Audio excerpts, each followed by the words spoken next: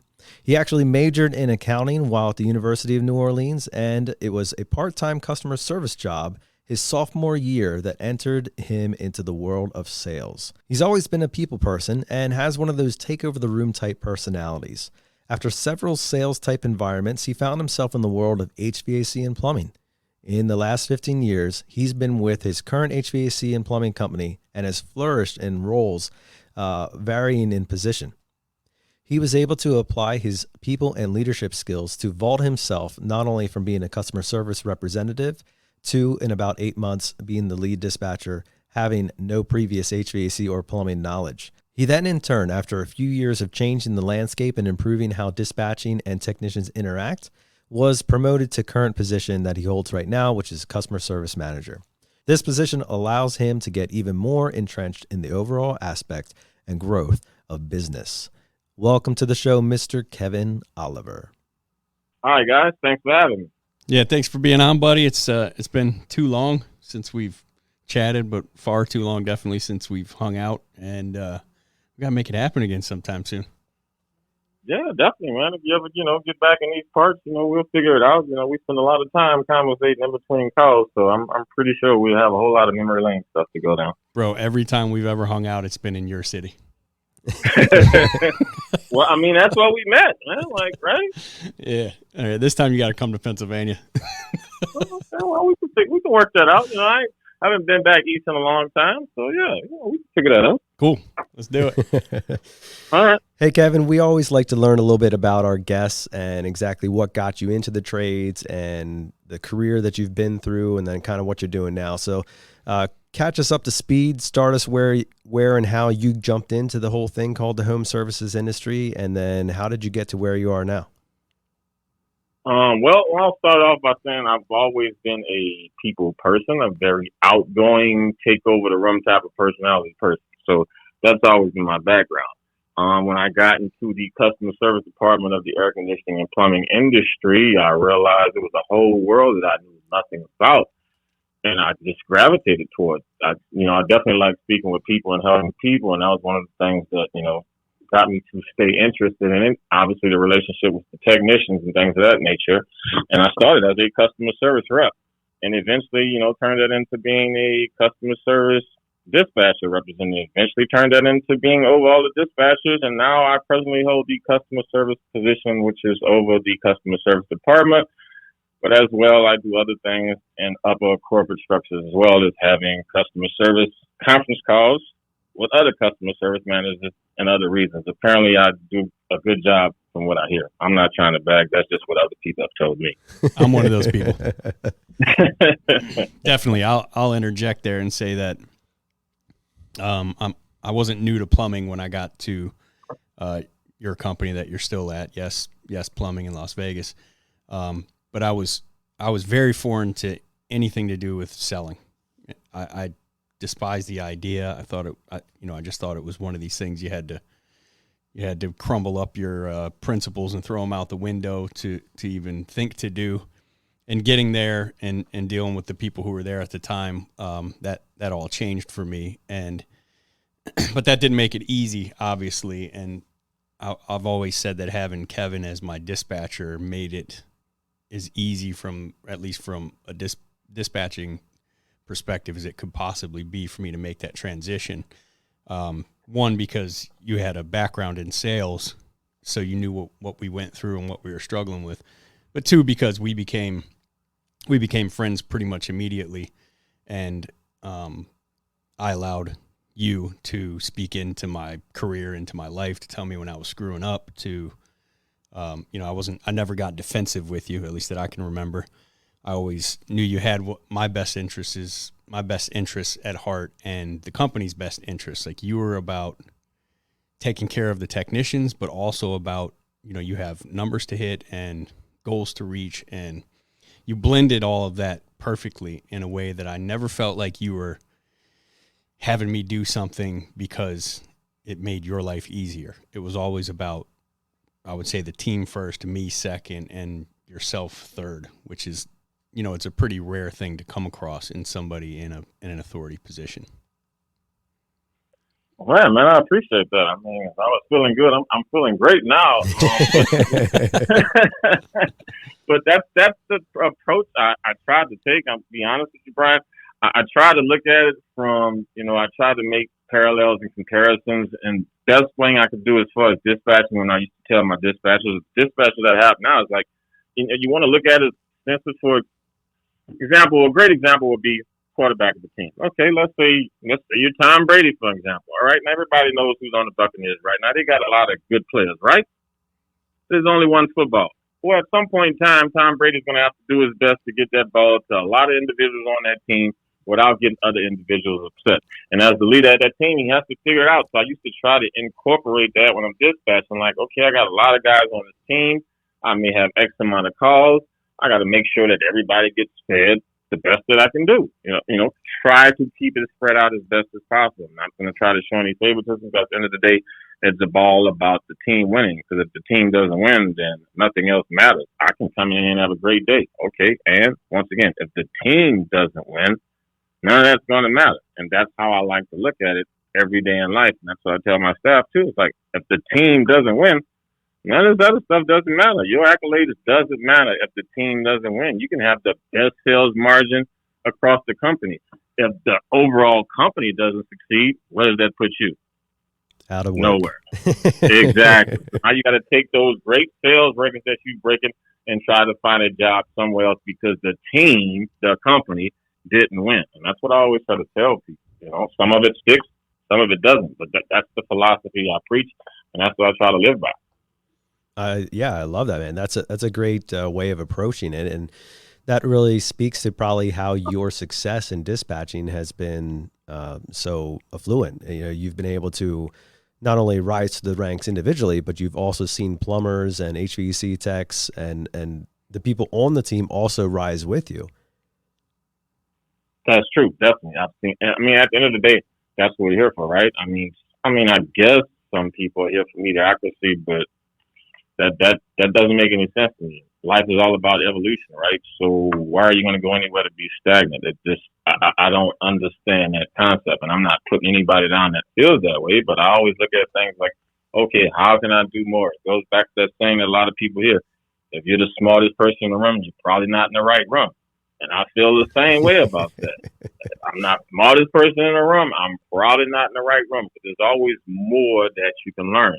And as far as people having let's say the reserved nature, as far as trying to get someone involved in something, I generally don't like to use the word selling because I know how that can project a bad type of face expression from someone. So I always like to use the word involved. Get the client involved in whatever it is that you guys are having discussion. Because here's the thing. At the end of the day, people want to be sold on things. All right? It's just all about your approach. It goes back to that one simple thing. It ain't what you say, it's how you say it. And I believe that wholeheartedly. That's absolutely right. And the nice thing about that is Brian never has to wonder if he's in the right room. We constantly try to involve him and help him understand that it's okay, buddy. I'm the guy with the crayons. Sound like you may have listened to our Tom Hopkins episode, Kev. Did you check out the Tom Hopkins episode? Yeah, I did listen to that. But no, a lot nice. of the things that you were saying in there were very true. It's all about your approach and things of that nature and making somebody feel comfortable. That's what I used to always tell the technicians when I was dispatching. Like, look, first thing first is you don't get a second chance at the first impression. So before you go in the house, you want to make sure you're ready to go, whether it be your clothes, your shirt, your tucked in, things of that nature, presentation. Once again, you don't get a second chance at the first impression. If you go in there and bomb it, you can't get back in the truck and be like, hey, send me back in. No, you bombed it. I got to send you somewhere else or send somebody else or maybe send you home depending on how bad you was doing. So once again, you don't get a second chance at a first impression. I'll tell you for the companies listening, specifically managers, owners, other dispatchers that don't, that don't have somebody like Kevin dispatching, which I know that's not what you're doing now, but when you were doing it, what he just said, he absolutely meant, which was, I may have to send you home. If you came into the shop and looked like crap, Kevin, even his buddies, he would look at you and go, I'm going to do my horrible Kevin Oliver impression here, but come on, man, you can't go to the customer's house looking like that. You're not. You just stay. You're not planning on going to your next call like that. You got to change your shirt in the truck, right? Like, this is your dispatcher, and if you don't have a dispatcher who feels he or she has the authority to speak to technicians like that, he wasn't being a jerk about it. He wasn't belittling anybody. He would be very frank to say, that's not the way we go to our customers' homes. So make sure you have a clean shirt to put on. And if you didn't, he would send you home first. No question about it. So our dispatchers need to feel like they have the authority to see someone in the hallway and say, hey man, you got to get that shirt changed before you got to get the razor out and trim that up before you get over there, or, your toes can't be sticking out of your boots. Now, Kevin, I'm curious about that, because did that level of ownership, did that just come to you naturally and you were allowed to carry it out? Or was that something that was kind of bestowed upon you and authority granted, saying, this is what we need you to be? Well, to be honest, I have to say, I guess it had something to do with what management seen in me, and they pulled me aside and was pretty much, look, I have the utmost confidence in you to make the right decision or the wrong decision, be it or whatever it may be. I'm confident in you to make that decision. I've sit here and watched you, make moves like the chess pieces on the chessboard, and I'm okay with going on vacation right now and knowing that you're going to handle that. And once, that person gave me that confidence, I was just like, okay, I'm going to do what I know I'm capable of doing. A lot of times that's what's holding a lot of people back. Somebody just giving them that extra nudge to validate what they're already thinking. And once he validated that, I just took over, and basically I started treating people like I would want somebody to treat me. Like, okay, at the end of the day, you're going into home. Okay, so you want to figure maybe 80, 75% of everything that's going on is presentation, right? So, okay, the first thing they see when they walk in your house is a dirty shirt. Well, I'm sorry, if anybody's like me, I'm probably a little turned off by that. So, I'm thinking about things like that, especially when I was trying to motivate people to sell things and that nature, of people who had never sold anything before, or like I say, or like to use the word, get a client involved. I would use simple analogies like, you've been out before, right? Okay, at some point in time, you had a conversation with the opposite sex, right? Right? Okay, before you walked across the room or wherever it was when you approached that person, there was no way for you to know that conversation was going to go well, was it? And they would be like, nope. I'm like, but you did it, didn't you? Yeah, you did. Okay, so what's the difference? You don't know if you're going to get this sell or not, but you're going to go in there with the mindset, you know what? I'm going to get it. If you go in there with the mindset that it's probably not going to go your way, guess what? More than likely, it's not going to go your way. And if it doesn't go your way, okay, no big deal. We've heard no before, right? I mean, you're an adult. At some point in time, I got to believe you've heard no several times before you reach adulthood. So there's no way you can let a no deter you. That's just how I look at it. And that's what I tell people. Yeah, I love that. Just that mindset. We've talked about that before on our podcast, where if you walk into a situation and you're already assuming it's going to be negative, I mean, the percentage of that going negative is just going to be so much higher, because you're just looking for it. You're trying to find it. You're trying to validate your own feelings of negativity, saying like, yep, I knew it. I knew it was going to be bad when I showed up. I knew it was going to be bad as soon as I knocked on the door. And then guess what happens? That happens because you were looking for it. But if you reset that every single call and you recalibrate your mind and you start talking and thinking of the ways that, like, no, this is going to be good, this is going to be fantastic. It's not like this magical saying or anything that's going to turn things into rainbows, but just that mind shift makes such a better approach to the client. They're more receptive to things because they're not getting that vibe from you that you're just looking for something to go wrong. And there's so much to that is in the subtleness of our interactions as humans. It's so easy to overlook. Yeah, we don't know what we look like to the client when we drive up and, as we used to call it, prejudge the call based on the house, based on the car that's in the driveway. Yeah, I remember those days. Yeah, we immediately like have a sour look on our face, like, I already know this ain't happening, so let me just get through this real quick. That's written all over our faces. It's literally written all over our faces. Like you said, have you ever talked to a man or woman you were interested in? I don't think Nate has, because I'm pretty sure he's got an arranged marriage. But well, before you got married, you had to have a conversation with him. You didn't know how that conversation. I'm pretty sure it was prearranged, so I don't think. Well, I mean, does the conversation count flipping through the magazine and picking out? You had to pull the trigger, Nate. You still had to pull the trigger. I sure did. Nothing happens if you don't pull that trigger. Goes always back to that. Nothing happens if you don't make an attempt. You can think about anything or say anything you want.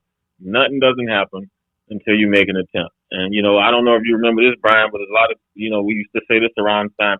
A lot of times, most of the problems that people have are 10-inch problems, and that's that space in between your ears. A lot of times you talk yourself out of things, whether you realize it or not. Sometimes it's just a human nature thing. And like you said, Nate, it's a mindset, and you got to be able to control your mind to get out of that mindset. Because as a technician, you're going to have good days and you're going to have bad days. You're going to have good calls.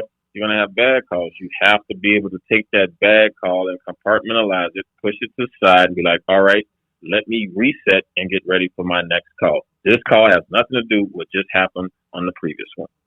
Yeah, and we always knew it was a mindset problem, because I could go to a call and not sell it, and then find out a week later that they called in for something else, and Mike Bissell sold everything I had recommended on the previous call. Yeah, I would make it a point to tell you guys stuff like that. Yeah, of course you would. I would. Now you know where I get that from, Nate. It wasn't for a malicious reason. It was never for a malicious reason. It was never for to be like thrown in the face like, hey, see, you went to this house, you didn't do nothing. Well, somebody else went there and they did X, Y, Z. It was more or less to remind them that, look, it's a mindset. The last conversation I had with you when you left that house was, this is not our customer. They don't want to get involved. X, Y, Z, X, Y, Z, X, Y, Z, X, Y, Z. A couple of weeks later, same company goes out, different representation, different mindset, customer spends X amount of money. So once again, it's not about me waving my finger at that person saying why you couldn't do it. It's more or less to remind them that, look, every situation is going to be different. It probably was a situation where you should have went left on this call, but you went right.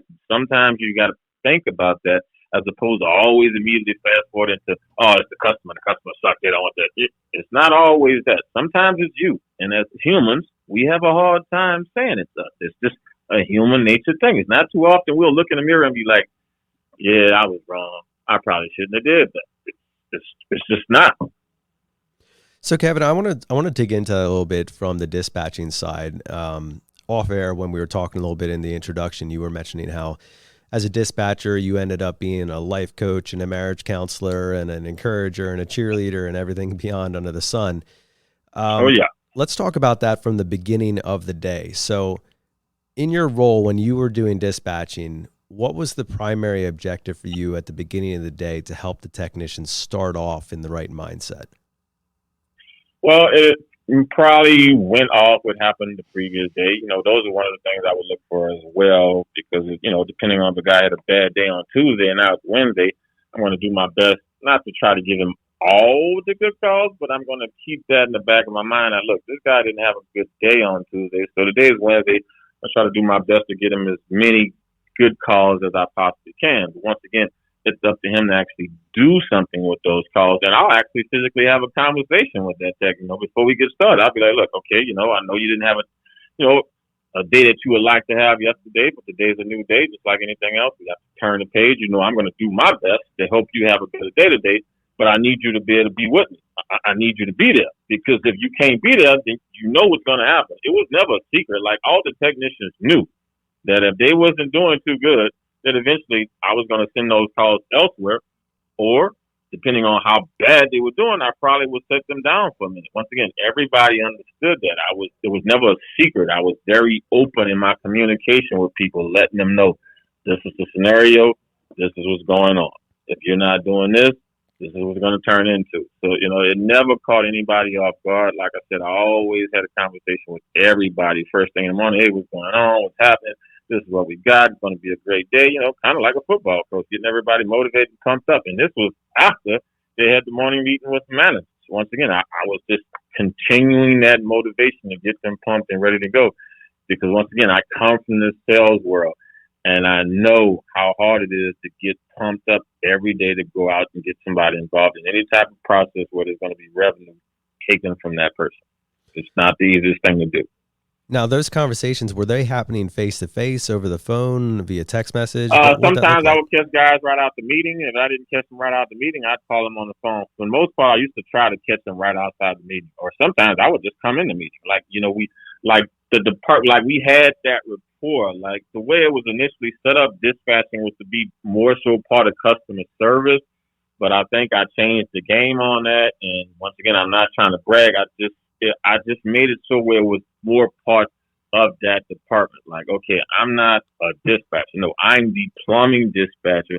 I'm concerned about what's going on in the plumbing department, not so much what's going on in customer service. Right. You know what I mean? Yeah, and that type of adaptation to the department, I'm sure, lended not only in your credibility, but also in the desire for the people on the team to respect you and to listen to you and really kind of be feeding off of your energy. Yeah, and like I said, it all started with a respect thing, though. Everybody respected everybody, and even the technicians respected my judgment. There's plenty of times they would call me up and ask me, "Hey, what's going on? What do we got? I trust you." But that comes over time from building a rapport, and you got to get them to feel comfortable and understand that at the end of the day, your best interest is what I'm here for.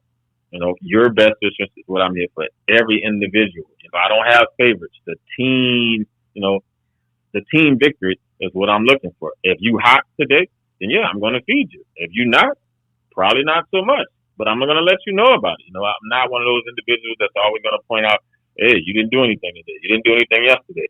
No, I'm going to give you both. If you suck, I'm going to let you know. If you're having a good day, I'm going to let you know. There's never going to be too far to the right, never going to be too far to the left. So, Kevin, I'm curious, and I'm going to ask some questions here as far as some real-world stuff.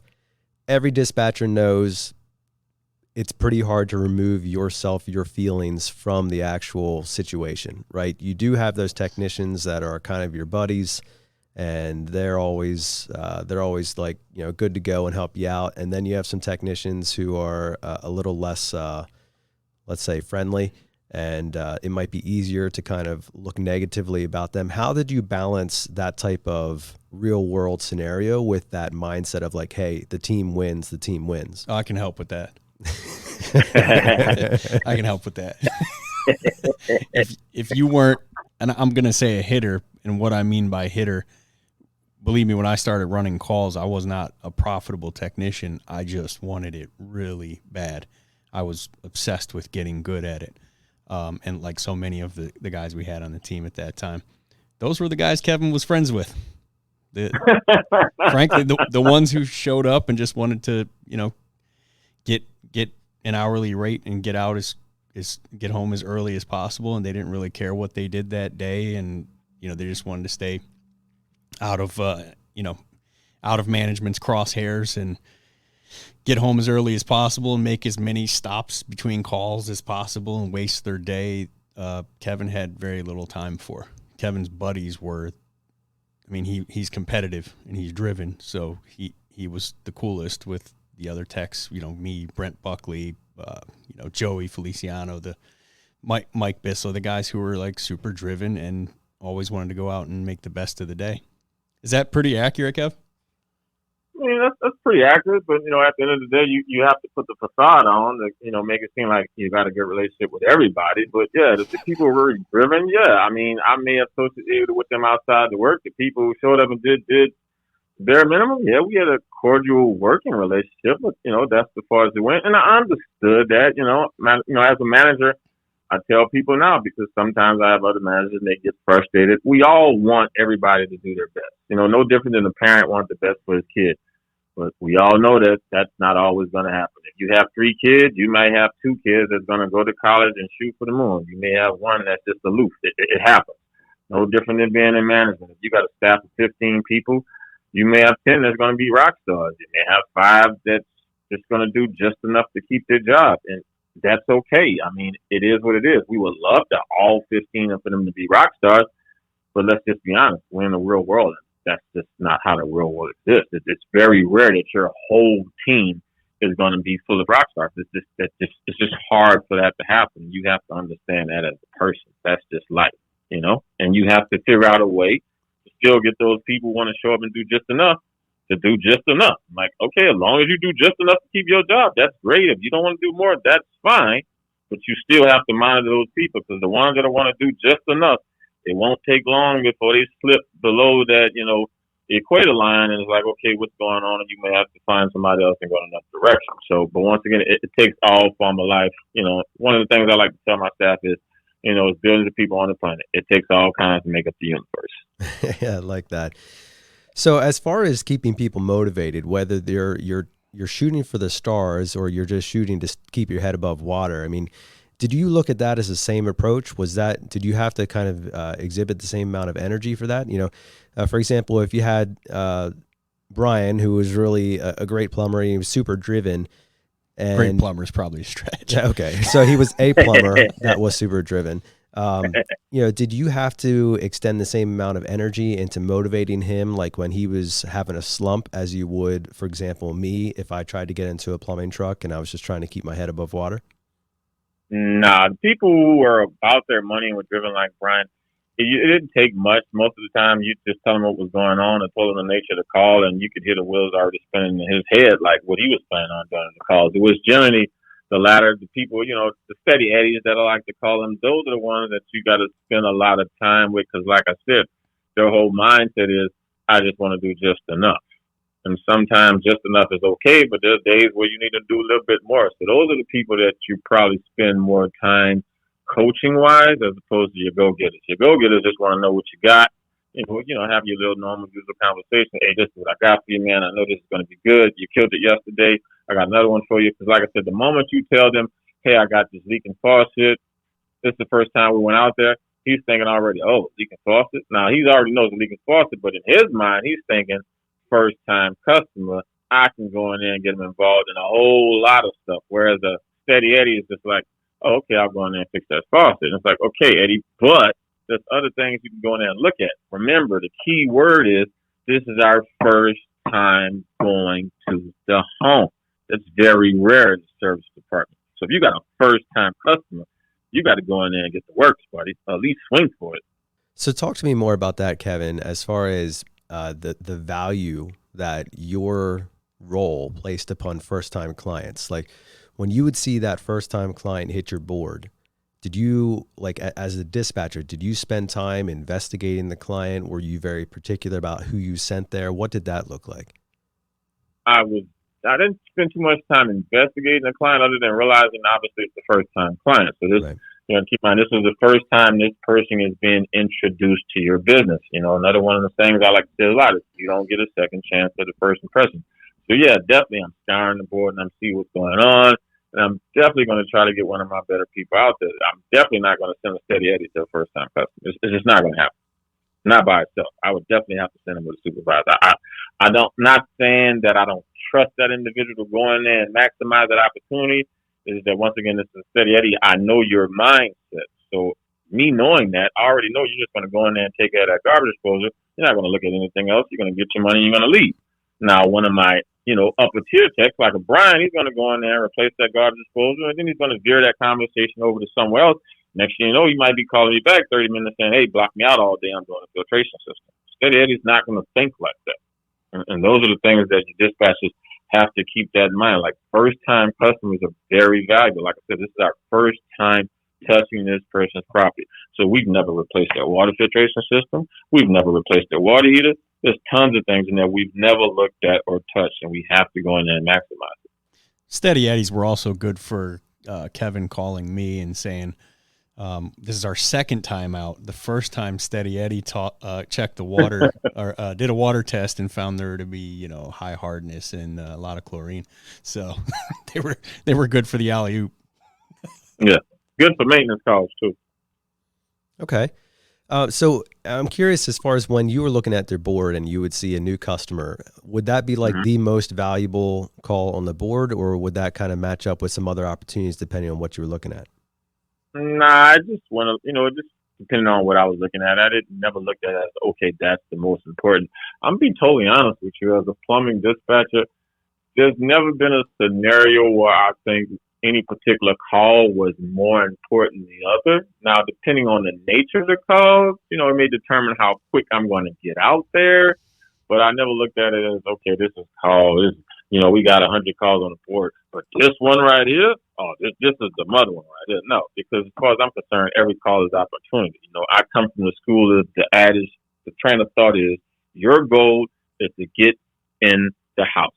Once you get in the house, you sit the person down, make them feel comfortable, have a conversation. That conversation can go plenty of different directions. So it's not always about what the customer is calling in for as far as his or her nature of the problem. It's always about getting the customer booked so the technician can get in the house, sit down with the customer, and they can have a conversation. Now, speaking of those conversations, I'm sure you're having conversations with the technicians throughout the day. You said before that some of your job was to be that coach, that encourager. What does that look like throughout the day? We talked about the beginning of the day where you're pumping them up, you're getting them going, but then they walk out into the real world, and they get leveled by a client, and all of a sudden things are kind of going downhill. What did that during the day type of communication look like for you?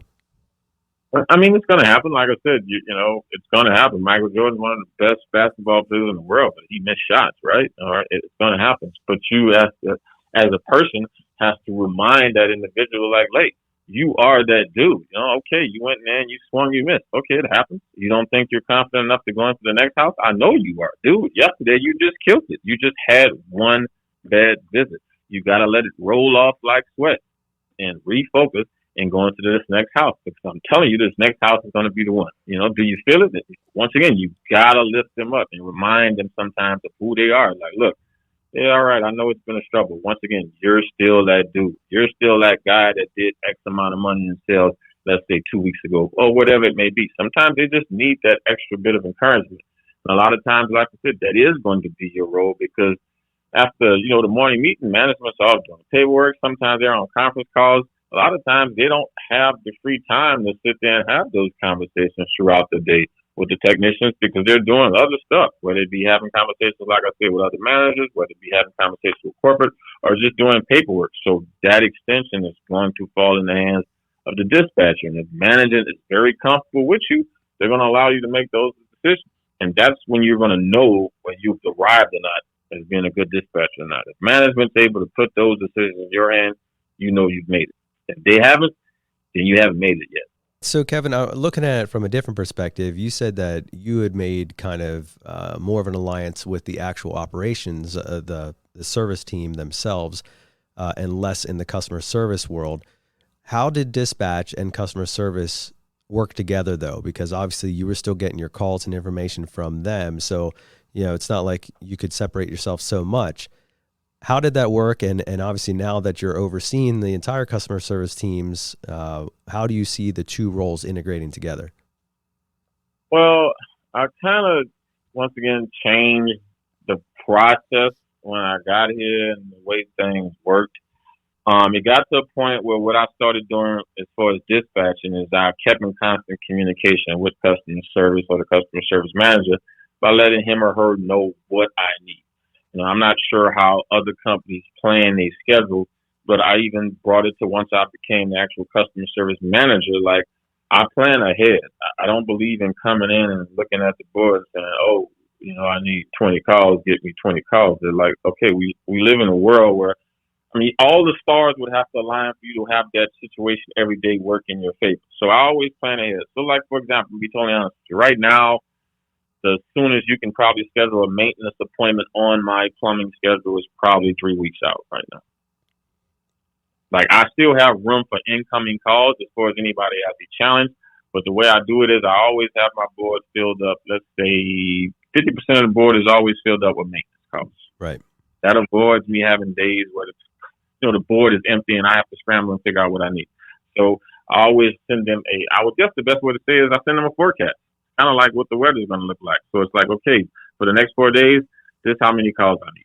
And we'll get that accomplished ahead of time as opposed to trying to do it on a daily basis and have everybody scrambling all over the place. And it's been working great ever since I started doing it. Yeah, I love that approach, and that really unifies both teams pulling in the same direction because nothing's more frustrating than a undersupplied board or an oversupplied board for that matter. That's true. Very true.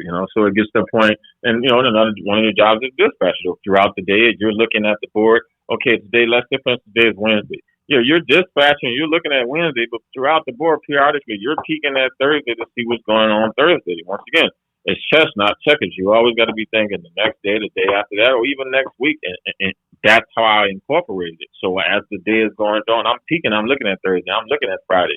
If Thursday gets to the point where I don't need any more calls, okay, I'm letting the customer service manager know, whoever in customer service that's over that, I don't need any more calls for this day. I still need X amount of calls for Friday. Start working on Friday. Once again, we're still in Wednesday, though. I have them working on Friday. I'm always trying to stay in front. That way we're never in a panicky situation where we come in and it's like, oh, we don't have enough calls. Well, that should never happen because somebody's looking at that constantly every day. Absolutely. Now, speaking of looking at things, we talked a lot about our interactions with the technician, but from a dispatching role, you still had to touch base with the actual clients themselves. What was the extent of that interaction, and how did you try to make the best of that or innovate it into a new place? Actually, it just depends on the customer I was speaking to. Sometimes it was, I'm not going to lie, it would be a generic conversation of, this is Kevin calling from Yes Air Conditioning and Plumbing. And I was just calling to let you know that, depending on the plumber's name, is on the way to home to take care of your challenge. Or it could have been a scenario where someone answered the phone and it could have just been something they said and I recognized it and I segued the conversation to something else. Next thing you know, we're giggling and laughing and having a great time. And I'm like, all right, well, you know what? I don't want to hold you up. Joe Blow is on the way. He's going to take care. He's going to make you a great date. Unfortunately, you had to deal with that leak, but I guarantee you before everything is done and said, no, you'll be satisfied. And I'm pretty sure you'll use it some other time in the future. So it just depends on how the conversation went and the tone of the customer when he answered the phone. Every situation is going to allow you to determine what you need to do. That's how I look at it, at least what I tell people. Now, would those interactions ever lead to additional information for the text that you were sending out? Like, would you be the investigator and kind of dig in a little bit, or did you always stay hands off and say, hey, the tech will take a look when he gets there? For the most part, the tech would, was good there. But once again, that comes from having a pretty good customer service base trained to ask the correct questions and get the correct information. So once again, it goes into every department matters. If you have a really good customer service team that knows to ask the correct questions and get pertinent information, you as a dispatcher don't have to do that. Now, if they don't, then it's going to be instances where you may have to. So every hand washes the other. I trusted them to get the proper information to get the correct notes. Now, sometimes, obviously, mistakes happen. I may come up on the phone, and depending on what it is, I may share it with the technician. If it's something small and minuscule, I may not. Like, you'd be surprised how many times I've withheld information from technicians, and it served out to be a greater good than if I would have told them more information. It's once again, it happens. Sometimes you can give a technician too much information. Some dispatchers don't believe that. I believe that wholeheartedly. You can't. That is a fact.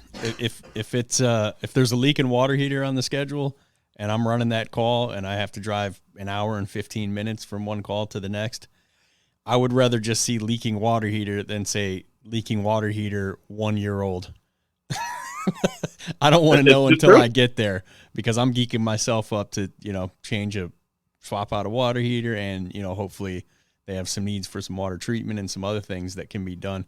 But man, if you see that thing's, put in by us 9 months ago on your way there, you're just, you're a little bummed out. You might still get the water treatment and stuff, but you're much more excited to get to that call sometimes without all of the information.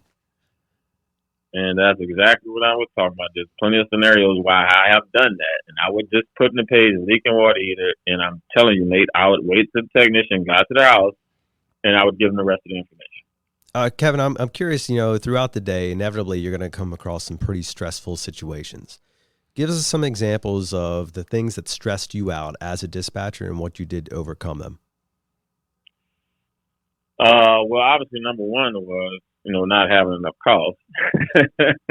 Like, that's one thing nobody wants to see when they come into work. One of those things I did to correct that problem, like I said, and it's worked in the future, is able to sit down with the customer service manager and develop a plan to where it's like, okay, every day I need the customer service representative to book X amount of maintenance calls. Let's change this approach where we only call to book calls when we need them. No, this is what we're going to do every day, Monday through Friday or Monday through Saturday. I'm going to need your department to book X amount of maintenance calls. That way we have enough calls on the board. So if you figure you put, 60% of the calls on the board, maintenance calls, I'm pretty sure the other 40% will make up an incoming call. And ever since we implemented that program, it's worked out great. Now, there's two sides to that coin too. You could have a situation, doesn't happen too often, where you have so many calls, but not enough technicians. Right. Doesn't happen that often, but it does happen. And from that standpoint, you just have to basically go through every single call and try to figure out, okay, which call is probably the least important that maybe you can probably push or reschedule. There's been times where I've had to do that. You'll call a customer and like, sir, ma'am, depending on what the nature is, I have a situation where I have a couple of technicians that are probably stuck on jobs and they're going to be there 3, 4, 5, 6 hours. I can see right now we have you on the schedule for a 4 to 6 appointment this evening. I can tell right now at 9 o'clock, probably going to be a challenge of getting there. That's why I want to call you as soon as possible. If there's any way that I can do this tomorrow or probably another day this week. Matter of fact, for that inconvenience, I'll go ahead and waive that service fee for the technician to come out there, and it'll be a no cost, no obligation visit for you. But once again, I'm calling you right now, 8 hours ahead of time, to let you know I can see that I'm going to incur a challenge of me getting out there. So if there's any way possible you can go. That's what I try to tell the dispatchers when you're running to challenge like that. Once again, it's your job. You're the air traffic controller. You're looking at the board. You should be able to tell at 9 o'clock in the morning whether you're going to be able to get that call at 2 in the afternoon. That you should be able to know it. I love that air traffic controller analogy, where you're really just you're directing not only the traffic, but you're also making sure that we don't have accidents and that everybody gets to where they need to go. That's good stuff. All right, Kevin. So, in looking back to the technicians, when you think of yourself as that coach, are you looking at yourself as coaching them on the opportunities that they're going to come across on a specific call? Are you looking at that from how to have a certain conversation with a client? Are you looking at that from hey, don't forget, last time you didn't talk about XYZ product and this could be a good fit for that? What was that coaching? Where did you find yourself bringing in your expertise? You said you had a sales background yourself, so did you find that playing into your role in that coaching with the technicians, or what did that look like? Not so much with the technicians, more so with the customer service reps. The technicians, for the most part, they were, the ones that were pretty good at wanting to know what they were saying. I didn't need to add anything with that. My coaching on that more so was more or less, your mindset, your frame of mind, making sure it was clear, making sure you're not worrying about what happened on the previous call, because there's plenty of times where technicians will take that to the next call. And I have to remind them, like, look, okay, I know you went to that previous call and you went to do somebody's warranty work and you're pissed off because if you would have went to the call, it would have been done correctly. So you got to let that go. Okay, you're on the way to a leak, new opportunity. We actually been to the house before. We recommended this. The customer said they was going to think about it. They never called us back. You might want to bring it up. It was never more so for trying to get them, as far as giving them help on their approach. It was more or less, like I said, making sure they have the correct mindset and also pointing out things we have done in the past or things that we could probably do if we went out there again. Like, for example, we were talking to Brian, we were talking about the water that we had just installed where it was leaking. A really good technician is going to be like, oh, man, that water is probably under warranty. However, I can more than likely go into this house and get this customer involved in something else. Whereas a green tech probably just going to be thinking, all right, let me go in here and do this warranty swap out and move on to the next call. Right. And where did you find yourself in helping the person move from the mindset of, hey, let's warranty this thing and move on, into the mindset of let's warranty this thing and see what else?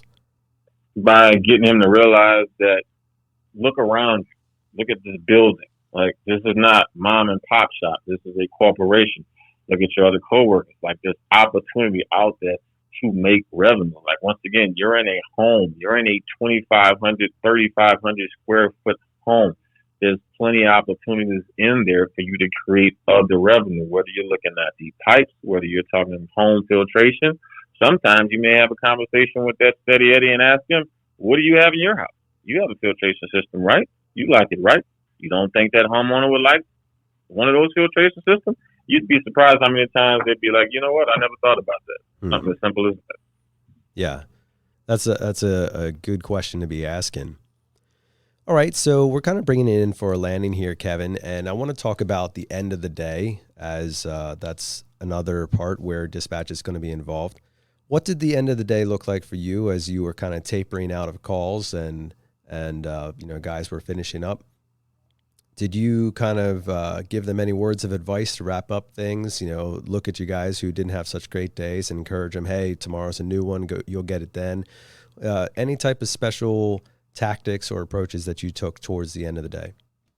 Yeah, I mean, if some guy didn't have one of the better days, I would definitely encourage him on that aspect because, every day is different. Every call is different. So if you were one of those guys that weren't having a good day, more than likely, I'd probably let you off early. Ain't no point in you dying a slow death. After about 3 bad calls, I'm probably like, you know what?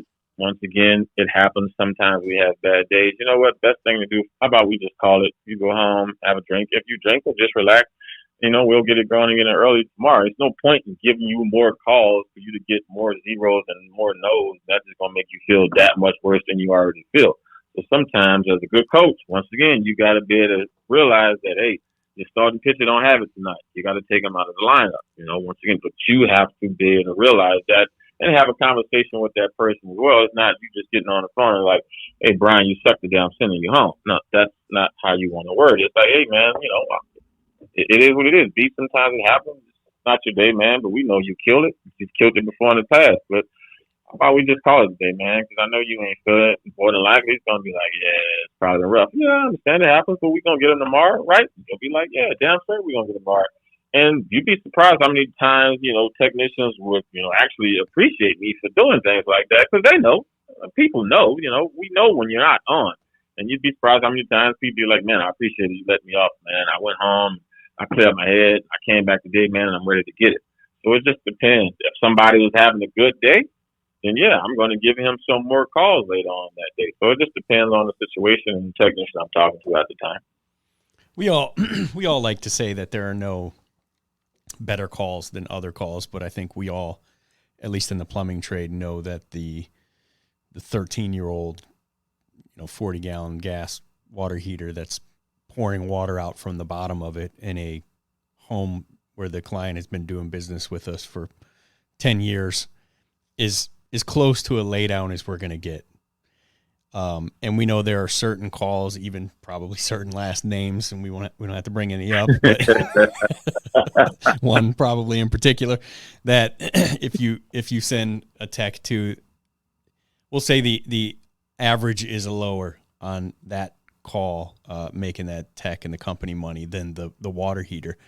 Now, how do you determine, and I do know the answer to this to some respect, but how do you determine who you give which call to at any certain point in time? That's easy. I mean, that's going to depend on the dispatcher and his rapport with the people that you're working with. Like I said, a good dispatcher is going to know the ins and outs of all his or her technicians. And once you figure that out, then it's easy to make those determinations. That's just the best way I can explain it. You'll be able to identify, okay, I got this call. No, this call should go to Brian because I know Brian is going to do X, Y, Z. Okay, this call should go to Mike because I know Mike's going to do that. Like I said, that's going to depend on your dispatcher and the relationship that your dispatcher has with the technicians and then being able to identify the technician's strengths and weaknesses. Who likes this? Who likes that? Who can I talk in the calls? Who can I talk out of calls? They're going to have to figure that out once they get that relationship going. And do you do anything like, maybe Nate's had a rough run. It's been a day and a half of just getting his head beat in and not making any money. And any tech worth anything is in his truck when he goes 0 for 3 or whatever, feeling like the whole shop is just looking at me right now. Like, what's the screw up doing? Like even the gal who comes in and cleans at night is looking at the schedule right now. This guy's terrible. Why do you even keep him? I heard about it too. You that guy? Kevin's calling his family in New Orleans talking trash about me. Do you ever do the well, here we are with the 13-year-old water heater pouring water out of the bottom. customer's been with us for 20 years. I'll give this to him because he needs a win. He needs a W. I have. It just depends on that individual. Like, first off, well, let me stop right here. You know what? If I'm dispatching you, I'm not gonna wait for a day and a half. Like, that's too long for you to have like a bad streak. I've been and had a conversation with you before I got that far. But anyway, let's just say this is true. Yes. far. Been on the receiving end of that call. Let's just say it happens to extend that far.